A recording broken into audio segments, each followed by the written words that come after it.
Chapter 15. Summer Winds. When Joshua used to live in Hermosa Beach on Monterey Avenue with the view of the pier and the majestic Pacific from his stairway outside, he developed a breezy, chills down your spine just thinking about it, romance with summer. Summer was a petite, yet perfectly proportioned, busty, tan beauty from the big island of Hawaii. Joshua never gave the romance enough time to reach full bloom. Truth is, he got scared. One day, when she stood up on her perfect, blemish-free, inhalable toes to give the much taller Joshua a kiss, she made love with her eyes, which killed Joshua inside because he was unable to match her consuming, heart-pulsating, falling-in-love gaze.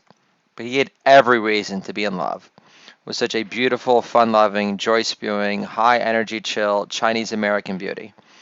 Because Summer represented the dreamy woman Chris Rock claims doesn't exist, who enjoyed Seinfeld, Wu-Tang, in her case, old-school Metallica. They drank Pyramid Apricot beer by the beach, took romantic day trip wine getaways to Santa Barbara, and had lavish veal piccata meals in Joshua's Hermosa Beach apartment abode while watching The Sopranos way before the black screen ending, which would make you think today the internet is out again, fucking cloud-based technologies. At this time, Joshua was working for an IT staffing firm in nearby Manhattan Beach, which was great, outside the fact Summer lived a tad farther away, closer to Long Beach, which was a schlep. Still, Joshua couldn't resist the seductive charms of Summer, who he had zero problem inhaling on the spot. She didn't even enjoy smoking weed, but would do shotguns with him on occasion in front of his friend JT, which drove him crazy with jealousy, but got Joshua ultra aroused long time. So when Joshua had the opportunity to ditch out on a networking event in nearby Torrance, California early, he took it.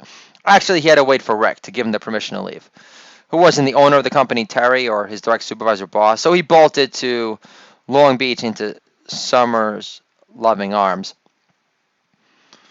The next morning at work, Terry, the owner of the Thor Staffing Group, a hulking, bold, yet distinguished grinder of solid stock from Iowa done good, burned holes through Joshua's eyes with an all-encompassing stare of disgust-filled infuriation before he unloads on Joshua and says, "Fucking New Yorkers, you're all the same. Where does your monstrous ego come from exactly? Rick told you to stay, and you fucking leave 2 seconds later?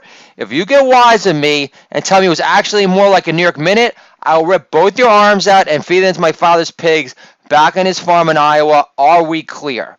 I should have my head checked for hiring another New Yorker. You're all the same.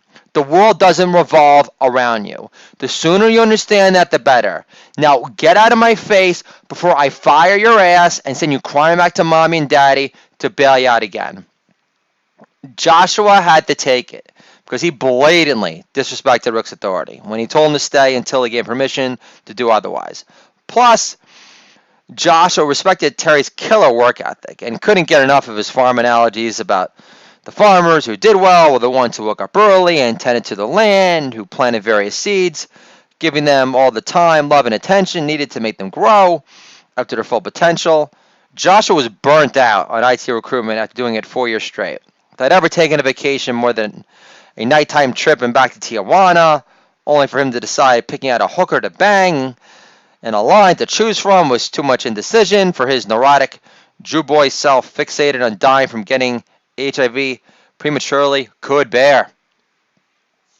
After getting fired at Thor for spending his time at work now looking for new jobs to apply for on Monster.com instead of finding job openings for network engineers he could place candidates at, he started a wine sales rep job, focusing on the regions of the San Fernando Valley and Pasadena. Now he felt like a glamorized schlepper, spending more time in the car on the 405 than he did in wine shops and restaurants, actually selling wine.